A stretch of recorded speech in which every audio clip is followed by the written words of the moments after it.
right, let's set the scene. It's Aurora, Colorado, March 15th, 2023. We're inside room 804 of an ICU. And it's exactly what you'd picture, right? The steady humming of machines, nurses moving quietly, that sort of sterile silence. Exactly. Yeah. And in the middle of all this, you have a man standing over a hospital bed. He's in a crisp white coat. That would be James Toliver Craig, a dentist. And on paper, a pillar of his community. Right. And you'd assume he's the greeting husband. Yeah. His wife of 20 years, Angela Craig, is in that bed, and she's been declared brain dead. Her body is essentially shutting down. But the people who were there, the reports from that day, they said the feeling he was giving off wasn't grief. No, it was observation. It's the perfect word for it. It's like he was a technician watching a machine finally power down, not a man losing his wife. It's just an incredibly disturbing image. We're calling this a clinical erasure, our dossier, #35, because when you really dig into this case, it doesn't feel like a crime of passion. It feels like a medical procedure. A procedure with a terrible outcome for the victim, obviously, but one that was calculated with this terrifying precision by the perpetrator. This was a biomedical noir playing out in suburbia. And the weapon? It wasn't a gun or a knife. It was something she trusted. It was her morning protein shake. And that's the show don't tell of it all, isn't it? Angela Craig was a health-conscious person. She worked out, she took care of herself. These shakes were part of her daily routine. Made for her by her loving husband, James. Which is the ultimate betrayal. I mean, the person you sleep next to, the one who hands you your breakfast. Yeah. You just don't expect a chemical attack in a blender bottle. But that's what this was. Underneath all the whey protein and chocolate flavoring, James had allegedly mixed in a lethal cocktail. And I think we need to be clear, this isn't a movie where someone just sips a drink and, falls asleep peacefully. This was a biological war zone inside her body. So let's unpack that. How does a dentist, someone who is supposed to heal people, get to a point where he's planning this? I mean, he didn't just find arsenic in his pantry one day. No, and that's where we get into the forensic debrief. We have to follow his digital breadcrumbs. And honestly, it is shocking how much of this was planned right out in the open. Or, well, almost. At his office, right? The Summerbrook Dental Group. Yes. Specifically in exam room number 9.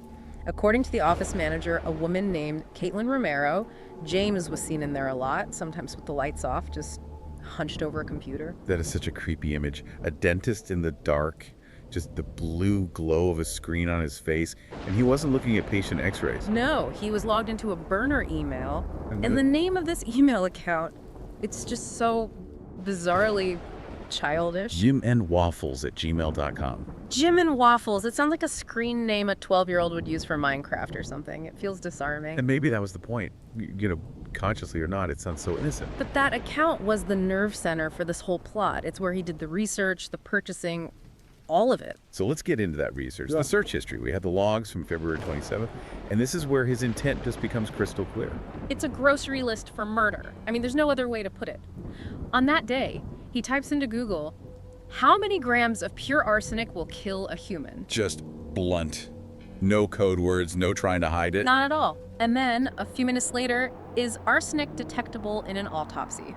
And see, that's the tell. That's the God complex. It's not just, how do I do this? It's, how do I get away with this? He was literally shopping for the perfect murder weapon. He even ended up on the Nerdfighteria wiki, of all places. Wait, what? The John and Hank Green fan wiki?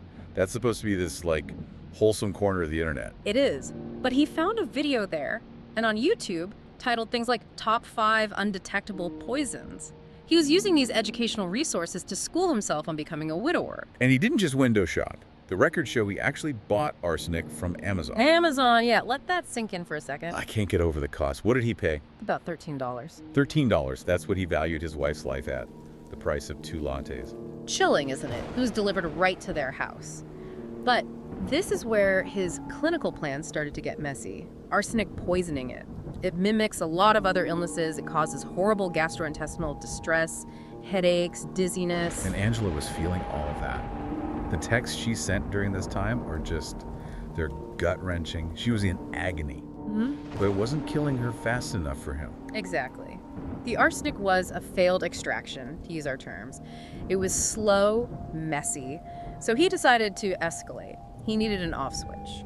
and he moves on to potassium cyanide. A completely different animal. Arsenic is a slow burn. Cyanide is like flipping a switch on a cellular level. It stops your body from being able to use oxygen. It's fast. But he could just have that sent to the house, could he? No, but he got arrogant.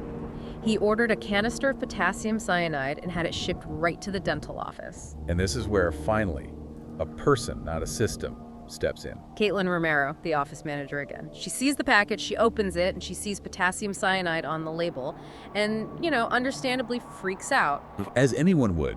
You don't need that for a filling. Exactly. And when his business partner, Ryan, confronts him about it, James gives what might be the worst lie I've ever heard. He said it was a ring.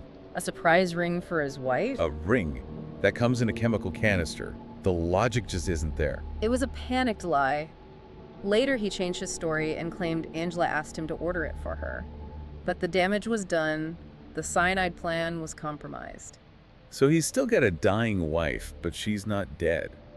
He looks up something called oleandrin, a plant poison, but then he makes this late-night trip to a grocery store. This is one of the most chilling details for me. It's almost 11 at night. Angela is horribly sick, and James goes out and buys 12 bottles of redness relief eye drops. Tetrahydrozoline? I think most people hear eye drops and they don't think weapon. No, but it's about the chemistry. In your eyes, tetrahydrozoline constricts blood vessels to get rid of redness.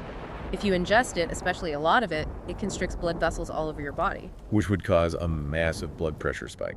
Initially, yes, but then it can lead to a catastrophic crash. Low blood pressure, slow heart rate, heart failure. He was basically throwing everything at her system, hoping to cause a cardiac event that would mask the poisoning.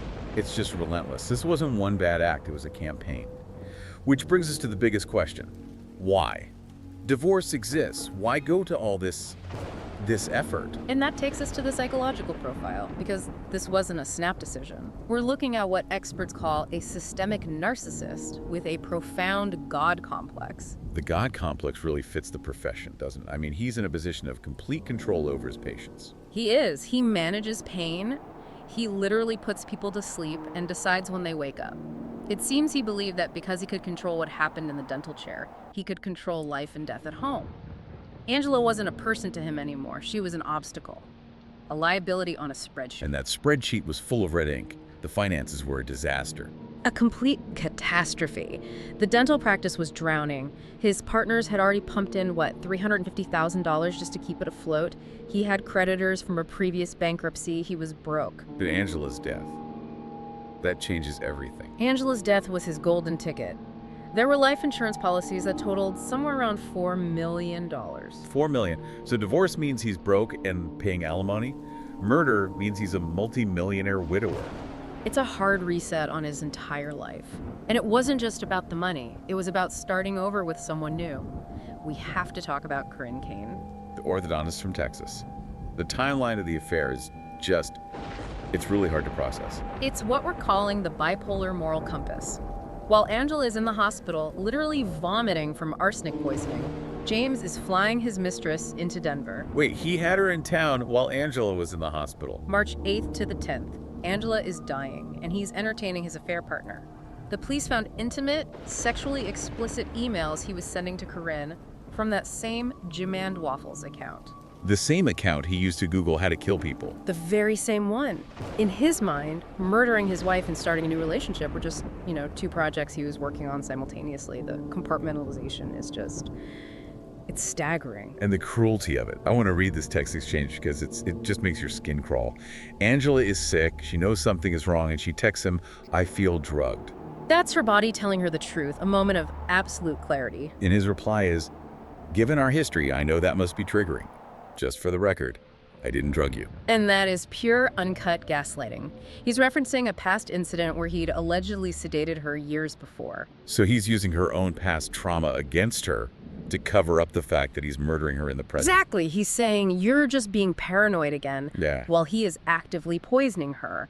And then in other texts, he's all concerned, praying for you, baby, all while he's checking the tracking number for the next delivery. And it wasn't just secret cruelty, it was overt. Tell me about the laundry story. Oh, this one. This one is infuriating. While Angela's in the hospital, he tells her sister, Toni, this funny story. He says he did a load of laundry and mixed the whites with the colors on purpose just to stick it to her. to stick it to her. His wife is on her deathbed. It's so petty. It's so vindictive. It shows this deep contempt he had for her. He was mocking her even as he was erasing her. He also told his colleagues that if Angela died, he would forbid an autopsy. That's not grief. That's a guy trying to dispose of the evidence. He was trying to control the narrative right to the very end. But the narrative slipped away from him. The doctors saw what was happening, the police got involved, and he was arrested. But even then, he didn't confess. No, he doubled down with what's being called the game of chicken defense. Explain that, because it sounds completely insane. He claimed Angela was suicidal and that she asked him for the poison. He said he bought it all just to call her bluff. So he was trying to frame her. He's saying, I bought the cyanide because she told me to. It was a last-ditch effort. But it gets even worse. This next part it's straight out of a dystopian sci-fi movie. This is after he's in jail. The deepfake. I remember reading this part and just not believing it. It's real. From his jail cell, James Craig wrote a letter to his daughter.